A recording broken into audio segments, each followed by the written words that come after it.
बिस्मिल्लाहिर्रहमानिर्रहीम।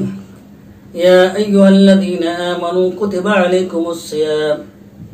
ऐ मोमिनो, तुम पर रोजे फर्ज करार दिए गए।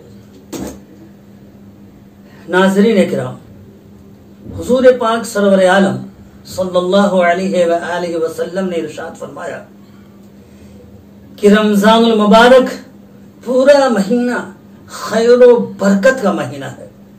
इसकी खैर व बरकत का अंदाजा हम नहीं लगा सकते। रसूल पाक सल्लल्लाहु अलैहि वसल्लम ने इरशाद फरमाया, इसका पहला अशरा यानी महीने के शुरू के 10 दिन रहमत का अशरा है और इसका दूसरा अशरा मगफिरत का अशरा है। आइए हम समझने की कोशिश करते हैं कि मगफिरत का अशरा क्या है। रहमत का अशरा तो बात समझ में आई कि मुकम्मल तौर पर यह खुदा की तौफीक थी और अल्लाह ताला ने हमें अपने फजलो करम से रमजानुल मुबारक तक हमें जिंदा रखा और रमजानुल मुबारक के चांद देखने की हमें तौफीक दी और 10 रोजे मुकम्मल करने की उसकी तौफीक दी। ये उसका बहुत बड़ा करम और फजल था, ये उसकी रहमत खास थी। वरना कितने लोग इस साल जो है ना मर चुके थे, गुजर चुके थे, लेकिन अल्लाह ने हमें बाहयात रखा, जिंदा रखा। ये अल्लाह ताला का बहुत बड़ा करम था।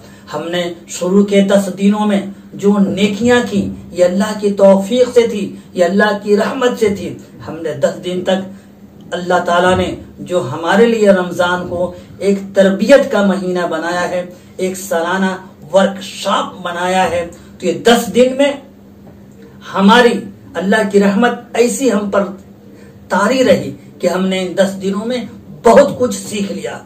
हमारे अंदर वक्त की पाबंदी आ गई, हमारे अंदर हलाल और हराम की तमीज आ गई, हमारे अंदर हर वक्त अल्लाह उसके रसूल का जहन में ये बजने लगा कि अल्लाह और रसूल ने इस चीज से मना किया है, इस चीज को हलाल किया है, इस चीज को हराम किया है। हमारा जहन आमादा हो चुका है, हम आमादा हो चुका है। तरावी का वक्त है, तहज्जुद का वक्त है, सहरी का वक्त है, इफ्तार का वक्त है। ये नहीं खाना है, ये नहीं पीना है, झूठ नहीं बोलना है, गीबत नहीं करनी है, तौबत नहीं लगानी है, झूठी कसमें नहीं खानी है। सारी बुराइयों से ये 10 दिन के रहमत के आशरे में हम अच्छी तरह से माशाअल्लाह ट्रेंड हो चुके हैं, तैयार हो चुके हैं। हमने इतनी नेकियां हासिल कर ली हैं कि अल्लाह ताला का एक उसूल है कि जब नेकियां गालिब हो जाएंगी और गुनाह मगलूब हो जाएंगे, बुराइयां कम और नेकियां बढ़ जाएंगी, तो अल्लाह ताला माफ करना शुरू कर देता है। तो ये दूसरा अशरा मगफिरत का अशरा है, यानी 11 रोजे से लेकर 20 रोजे तक अल्लाह ताला बंदों की मगफिरत फरमाते हैं। अब ये बंदा जिस तरह शुरू के 10 दिनों में उसने इतनी नेकियां हासिल की, उसके नाम अमाल में सुबह उठने से लेकर रात को सोने तक 24 घंटा उसके नाम अमाल में मुसलसल नेकियां लिखी जा रही हैं। मुसलसल नमाज की नेकियां, रोजे की नेकियां, इफ्तार करने और कराने की नेकियां, सहरी करने और कराने की नेकियां, घर वालों के लिए तैयारी करने कराने की नेकियां, ईमानदारी की नेकियां, एक दूसरे के साथ खैरखाही की नेकियां, एक दूसरे के साथ मदद करने की नेकियां। न मालूम इस 10 दिन में बंदे ने कितनी नेकियां की और हर रोज उसके सोच और फिक्र में आता है कि हम ये भी कर लें, हम वो भी कर लें। दूसरे अशरे में आम तौर से एक रोजादार रोजा रखकर सहर इफ्तार कर कर, तरावी पढ़कर, नमाज पढ़कर, तिलावत कर कर अब और आगे सोचता है। अब ये सोचता है कि हमारे आका व मौला रहमतुल लिल आलमीन सल्लल्लाहु अलैहि वसल्लम ने फितरा देने के लिए भी कहा है। दूसरे आशरे में फितरे की तैयारी, सदक़े फित्र की तैयारी। बंदा ये भी सोचता है कि हमारे घर में अगर बूढ़े मर्द, बूढ़ी औरतें हैं या इस तरह के कोई बीमार शख्स हैं जो रोजा नहीं रख सकते हैं, दाइमुल मरीज हैं, या बूढ़ा शख्स ऐसे बूढ़े कमजोर हैं कि आगे उनकी तंदुरुस्ती वापस आने की नौबत आनी मुश्किल है, तो फिर वो घर का जिम्मेदार नौजवान शख्स ये सोचता है कि रोजे तो चल रहे हैं, फितरा भी देना है, अपने अब्बू अम्मी का फिदिया भी अदा कर दें। फिदिया भी अदा करता है और सदक़े फित्र भी अदा करता है और इसके साथ साथ दूसरे लोगों की मदद भी करता है। इसी अशरे में वो सोचता है अपने घर के लोगों के लिए कुछ कपड़े की तैयारी हो जाए, कुछ मजीद खरीदारी की तैयारी हो जाए, घर वालों के लिए तैयारी हो जाए। जहां हम 2000-3000 अपने घर वालों पर खर्च करते हैं, वहीं 1000-500 रुपया दूसरों पर भी खर्च करने का जज्बा पैदा हो जाता है। ये रहमत की वो बरकत है, पहले अशरे की वो बरकत है कि उससे ज्यादा बढ़कर, अब इबादतों से बढ़कर बंदा इन्फाक फी सबीलिल्लाह पर आगे बढ़ रहा है। एक बंदा दूसरों का ख्याल कर रहा है, दूसरों से पूछता है, कहीं पर मस्जिद के इमाम साहब को कपड़ा लत्ता देना, मस्जिद के खादिमों मुअज्जिनों को देना, पास पड़ोस के गरीब गुरबा को ख्याल रखना, अपने ही खानदान और रिश्तेदार के गर्च व मुतवस्सित तबके को हदिया तोहफा देना शुरू कर देता है। एक दूसरे के बारे में पूछना शुरू कर देता है कि अगर कुछ जरूरत हो, कुछ हमारे लायक खिदमत के लायक हो तो बताइए। तो बंदा दूसरे अशरे में इन्फाक फी सबीलिल्लाह की तरफ बढ़ चढ़कर हिस्सा लेना शुरू कर देता है। इस दूसरे अशरे में बंदा पहले अशरे की सारी नेकियां तो उसके साथ ही हैं, वो मुस्तकिल चल रही हैं। इसके अलावा उसकी नेकियां दिन ब दिन बढ़ती जा रही हैं। पैसे के एतबार से, अल्लाह के बंदों की मदद करने के एतबार से, हर तरह से उसमें भी वो आगे बढ़ रहा है। इसके अलावा कसरत से जिक्र अज़कार कर रहा है। हर रोज जब एक दिन कम हो जा रहा है, उसको एहसास होता है कि आज 12 रोजे हो गए। अगर 12 रोजे हो गए, उसको वो हदीस भी याद आती है कि हुजूर पाक सल्लल्लाहु अलैहि वसल्लम ने एक मौके पर जिब्रील सलाम की बद्दुआ पर आमीन कही थी कि जो शख्स रमजान का महीना पावे और फिर भी उसकी मग़फ़िरत न हो सके तो उसके लिए तबाही और बर्बादी है। इस खतरनाक जुमले पर, इस खतरनाक बद्दुआ पर हुजूर पाक सल्लल्लाहु अलैहि वसल्लम ने आमीन कहकर मोहर लगा दी कि बात बिल्कुल तय शुदा है।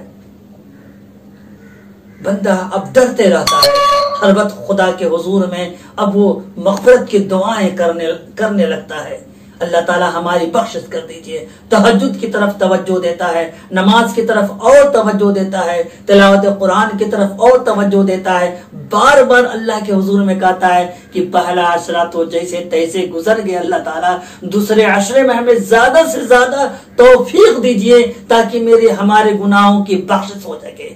मैं वो कौन सा तरीका इख्तियार करूं मेरे मौला कि आप हमारी बख्शिश फरमा दें। ऐ अल्लाह ताला, मैं बख्शिश चाहता हूँ। मैं अपने आमाल पर नादिम और शर्मिंदा हूँ। साल भर जो मैंने इबादतें नहीं की थी, तौबा करता हूँ, इस्तिग़फ़ार करता हूँ। मैं शर्मिंदगी इख्तियार करता हूँ कि आइंदा अब हम ये गलती नहीं करेंगे। मुसलसल नमाजें पढ़ते रहेंगे, हराम चीजों से हमेशा बचते रहेंगे। इस तरह बंदा इस दूसरे अशरे में कसरत से खुदा की इबादत भी करता है और अपनी तवज्जो को कसरत से खुदा की तरफ लगाता है।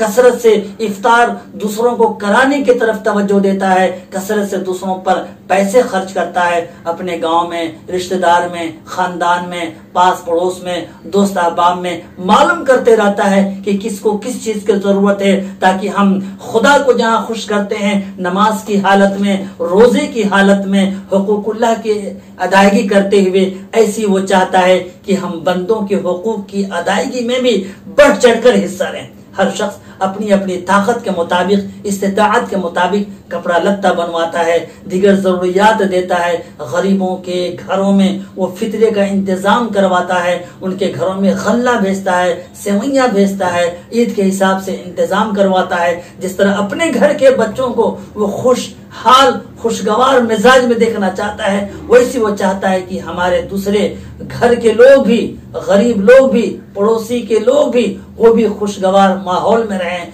खुशगवार मिजाज में रहें और उनके बच्चे भी रहें। तो बंदा हुकूकुल इबाद में भी बढ़ चढ़कर वो हिस्सा लेता है और वो देकर फख्र नहीं करता है, बल्कि जो कुछ वो देता है या जो कुछ वो खिदमत करता है वो हजरत ज़ुल्क़रनैन की तरह रहमतुल्लाह अलैह की तरह फरमाता है, हाज़ा रहमतुम मिन रब्बी, जो कुछ मैं दे रहा हूँ ये अल्लाह ताला की तरफ से रहमत की बुनियाद पर है, उसकी तौफीक की बुनियाद पर है। उसने हमें दिया तो हम ये दे रहे हैं। क्रेडिट अपने नहीं लेता है, ये क्रेडिट खुदा को देता है। फख्र नहीं करता है, नाज नहीं करता है, घमंड नहीं करता है, बल्कि देने के बाद भी बड़ी आजिजी और खाकसारी से कहता है अल्लाह तेरा करम है कि तूने मुझसे ये खिदमत ले ली कि मैं एक दूसरे बंदे की मदद कर रहा हूँ। आप मुझे तौफीक दे रहे हैं कि मैं आपका हक भी अदा कर रहा हूँ नमाज और रोजे से, और आप मुझको तौफीक दे रहे हैं कि मैं बंदों का हक भी अदा कर रहा हूँ, इन्फाक फी सबीलिल्लाह भी कर रहा है। बंदा इस तरह वो अल्लाह के हुजूर में फिर दुआ करता है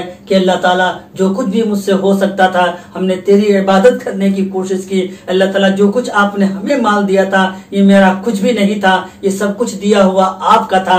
ऐ मेरे मौला आपने हमें तौफीक दी, हम बंदों को भी दे रहे हैं, हमसे जो कुछ हो रहा है हम उनके भी हुकूक की अदायगी की पूरी कोशिश कर रहे हैं। अल्लाह ताला इबादत के तुफैल, बंदों की खिदमत के तुफैल इस मग़फ़िरत के अशरे में ऐ हमारे मालिक हकीकी हमको माफ कर दीजिए, हमारी बख्शिश फरमा दीजिए। अगर आप हमारी बख्शिश न करेंगे, आप हम पर रहम न करेंगे, ऐ हमारे मौला फिर हमें कौन माफ करने वाला है, फिर हमें कौन हम पर रहम करने वाला है। ऐ हमारे मालिक माफ कर दीजिए, बख्शिश फरमा दीजिए। अल्लाह ताला गुनाहों से हमें धो दीजिए। अल्लाह ताला बख्शिश का तालिब हूँ, अल्लाह बख्शिश का तालिब हूँ, माफी चाहता हूँ। वाखिर दवाना अल्हम्दुलिल्लाहि रब्बिल आलमीन।